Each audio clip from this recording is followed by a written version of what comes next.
Halo semuanya, perkenalkan saya Reva Destiny sebagai host di Balik Kanvas. Nah, di Balik Kanvas ini apa sih? Kalau teman-teman mungkin sudah ngelihat banyak banget postingan-postingan tentang JDA sendiri, terutama dalam postingan di Balik Kanvas. Hari ini kita mau langsung berbicara dengan ketua tim JDA, yaitu Mas Putong sendiri. Dan Mas Putong nanti akan menceritakan lebih banyak tentang, mungkin kalau misalnya teman-teman sudah ngeliat postingan-postingan sebelumnya tentang apa sih, kenapa sih harus ada seni dan disabilitas dan segala macamnya. Topik-topik itu akan kita bahas di hari ini. Oke, perkenalkan di sini boleh Mas Putong boleh menceritakan sedikit tentang kehidupannya. Perkenalkan, nama saya aslinya Sukri Budi Dharma, saya biasa dipanggil Butong. Saya salah satu pendiri Jogja Disability Art dan saat ini saya menjabat sebagai Ketua Jogja Disability Art. Oke. Nah, di sini kita bisa langsung berbicara nih dengan Mas Budi sendiri sebagai Ketua JDA yang memang dari kemarin-kemarin ya kita sudah ngobrol-ngobrol juga sama Mas Putong ini sendiri. Nah, mungkin kita langsung masuk aja ya, Mas. Jadi kan tagline dari Di Balik Seni ini adalah melihat seni merayakan kesetaraan. Dan kalau dari Mas Putong sendiri dengan proyek Di Balik Kanvas ini, kalau kita bicara soal kanvas seni disabilitas gitu ya, apa sih cerita yang paling kontras di balik karya-karya indah yang dipamerkan gitu, yang mungkin belum banyak disadari oleh masyarakat umum? Ya, sebenarnya sih kalau medium seni itu kan di Jogja Disability Art itu banyak ya. Ada yang seni rupa, ada pertunjukan musik seperti itu. Tapi umumnya rata-rata teman-teman disabilitas pelaku seni itu mengekspresikan dirinya melalui medium seni seperti itu. Jadi banyak hal cerita-cerita yang mereka sampaikan melalui medium seni ini. Oke, Mas. Nah, kalau berdasarkan data dari JDA, terutama kan tadi Mas sendiri kan sudah berbicara mengenai seni dan medium-mediumnya itu kan banyak sekali ya. Tapi kalau data dari yang ada di lapangan, kan sekitar 70-80% itu kan ada kendala jarak, terus juga ada pendamping, kendala biaya, hingga SDM gitu. Nah, di lapangan sendiri teman-teman disabilitas yang tuli misalnya gitu, dan tubuh yang juga terlihat aktif dominan itu, kenapa sih ketimpangan mobilitas ini bisa terjadi gitu? Dan seberapa besar sih faktor biaya gitu ya misalnya gitu, yang memang jadinya, jadi terhambat secara lebih jelas lagi gitu?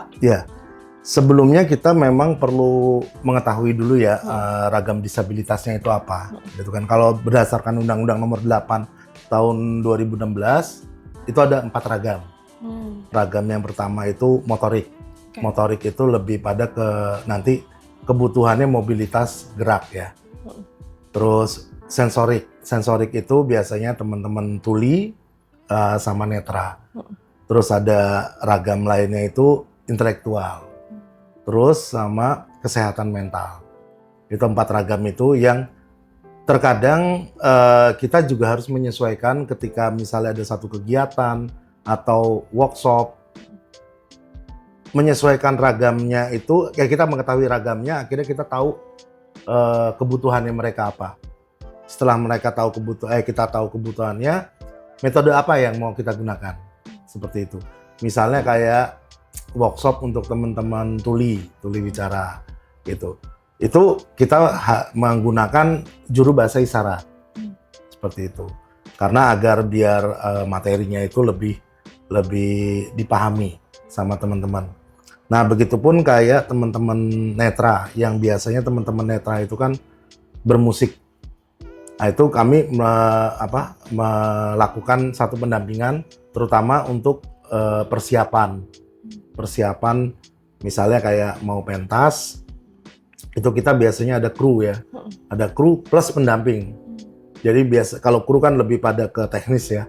Nah, kalau pendamping itu di sini bukan perbedaan dengan kru adalah mereka juga menjelaskan ini audiensnya siapa, tingkat keramaiannya gimana gitu. Karena itu nanti kan berpengaruh juga kepada materi lagu yang mereka berikan, seperti itu.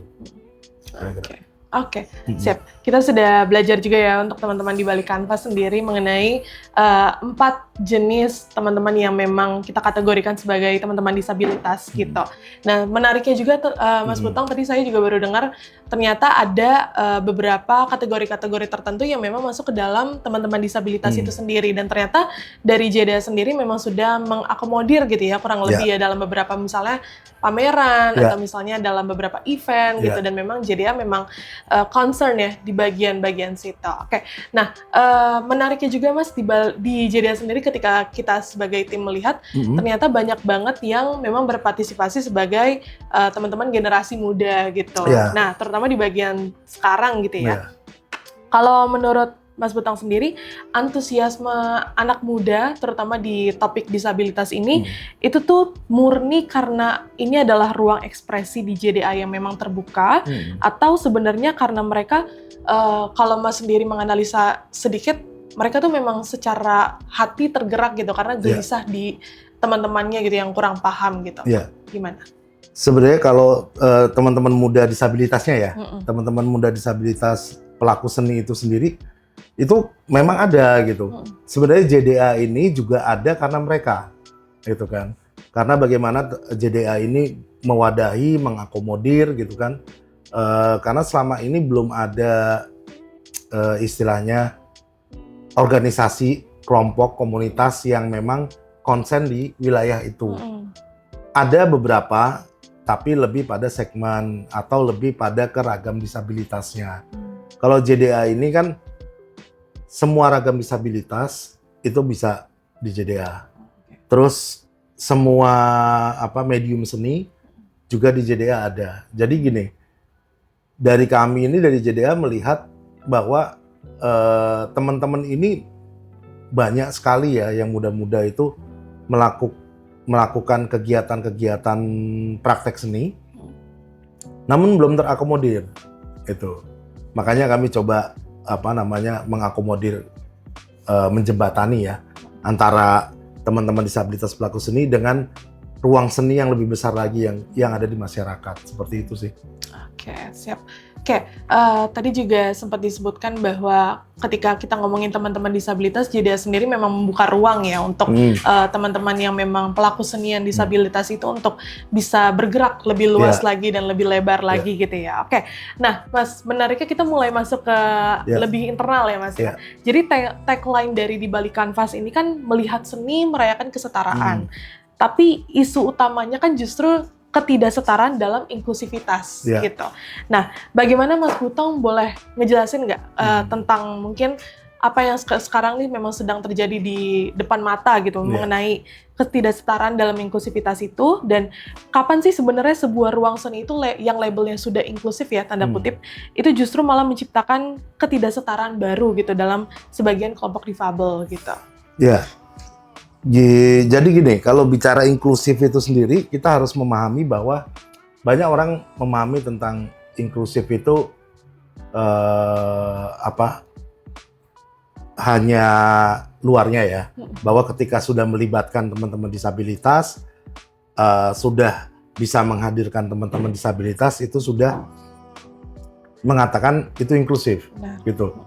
Padahal keterlibatan yang bagaimana teman-teman disabilitas ini di dalam satu kegiatan itu yang perlu karena saya sering berapa kali mendapatkan satu kegiatan di luar sana lah ya, itu kan ya, mengundang disabilitas gitu kan, tapi dari penyelenggaranya sendiri belum memahami tentang kebutuhan disabilitas, gitu kan. Misalnya kayak ada workshop seni rupa lah misalnya gitu kan. Nah, cara bekerja teman-teman disabilitas itu kan juga rada dia punya cara kerjanya sendiri. Misalnya kayak disabilitas tubuh yang tidak mempunyai amputi tangan ya, tidak mempunyai tangan. Dia melukis dengan mulut. Gitu. Nah, di dalam settingan workshop tersebut pakai meja, gitu kan. Yang saya tahu kalau teman-teman yang melukis pakai mulut itu dia harus ada pakai satu tempat yang berdiri untuk menaruh kanvasnya. Makanya kan ada yang pernah itu bertanya, duluan mana, penting mana regulasi yang duluan ya, regulasi atau prakteknya. Saya bilang bukan keduanya. Yang paling utama adalah mindset-nya dulu. Bagaimana kita mengetahui tadi kebutuhan-kebutuhan teman-teman disabilitas, tujuannya pun mereka kayak yang di awal tadi gitu kan, tujuannya teman-teman disabilitas nih untuk apa? Tujuannya maksudnya bukan harus mengekspresikan diri, harus menjadi seniman, tapi teman-teman ini sendiri juga ada yang saya lihat itu mencari ruang sosial yang baru. Yang selama ini mungkin dia rumah, sekolah, atau hanya di rumah saja gitu. Ketika ada kayak pertemuan, kumpul teman-teman seni, dia datang. Tapi dia tidak harus terlibat di dalam pembuatan pengkaryaan. Tapi dia bisa hadir di situ, itu juga udah menjadi sesuatu. Terus ada juga yang sebagai art terapi ya, gitu bahasanya art terapi. Seperti adik-adik Down syndrome gitu kan, yang motorik halusnya itu juga perlu dilatih. Betul. Nah gitu kan. Jadi tujuannya itu bukan hanya menjadi satu karya atau apa, tapi tadi sosial, art terapi, ya seperti itu. Jadi banyak ya untuk kedepannya tuh nggak harus teman-teman disabilitas yang memang harus berpartisipasi, tapi yang kayak kita juga bisa berpartisipasi dalam bentuk banyak hal ya sebenarnya. Oke, menarik ya Mas. Oke, kita lanjut ke pertanyaan selanjutnya ya Mas. Siap. Nah, kalau dari JDA sendiri kan dengan anggota-anggota dari teman-teman disabilitas ini kan sebenarnya banyak banget gitu ya, terutama dari tahun berapa? 2009 ya Mas JDA berdiri, 2009. Embrionya dari komunitas. Dari komunitas itu sendiri. Nah, sebenarnya Mas ketika kita lagi cari-cari data gitu ya, terutama dari JDA sendiri, kita ngelihat nih ada ketimpangan gitu ya Mas, dari jumlah seniman berdasarkan jenis disabilitas. Nah, tapi terutama adalah disabilitas intelektual Mas, yang sangat sedikit gitu. Nah, kalau dari kacamata Mas Butong sendiri, kenapa sih ini bisa terjadi? Sebenarnya gini, itu banyak faktor ya. Satu dari faktor keluarga juga. Karena kan kita paham lah, kita tahu bahwa ada keluarga yang juga dia lebih tertutup. Oke, seperti itu. Di lapangan seperti itu. Lebih tertutup untuk anaknya ini lebih bersosialisasi atau apa seperti itu. Nah, makanya kami juga kalau dapat info gitu melakukan pendekatan-pendekatan kepada keluarga. Mungkin ayo diajak pelan-pelan. Setidaknya dia hadir dulu. Tidak harus melakukan satu aktiviti. Gitu. Setidaknya bisa hadir, dan itu juga nanti diharapkan bisa merubah dari pandangan keluarga tentang kegiatan-kegiatan yang dilakukan. Seperti itu. Terus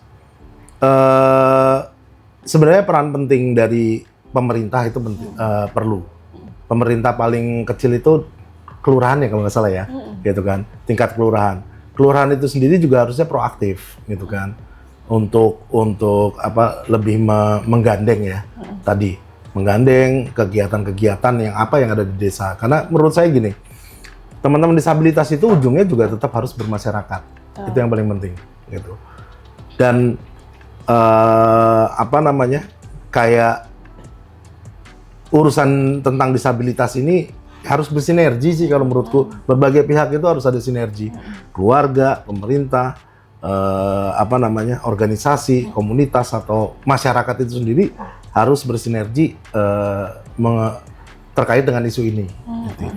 Oke, benar banget nih Mas. Dengan jawaban tadi dari Mas Butong sendiri, kita mulai mendengar ya banyak banget tentang JDA itu sendiri dan bagaimana konsep dari inklusivitas itu sendiri. Nah, tapi kalau dari Mas Butong sendiri, selagi kita menutup podcast ini gitu ya, boleh nggak dikasih kata-katanya mungkin untuk teman-teman yang di luar sana yang mau mendengarkan podcast ini juga?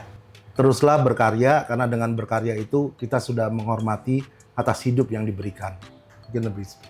Oke, benar banget. Terima kasih Mas Butong untuk kata-katanya. Nah, untuk teman-teman sendiri di balik kanvas yang mendengarkan pada podcast kali ini, kita memang betul sekali ya untuk lebih memang concern kepada bagian dari konsep inklusivitas itu sendiri, lalu juga bagaimana kita ketika ingin membuat workshop atau membuat event ke depannya, kita memang harus mengerti bahwa mengundang teman-teman disabilitas itu bukan berarti kita mengerti secara keseluruhan konsep dari disabilitas atau inklusivitas itu sendiri, terutama di bagian seni dan JDA itu sendiri. Mungkin sekian sekian dari podcast kita kali ini. Sampai bertemu di Balik Kanvas lainnya. Terima kasih.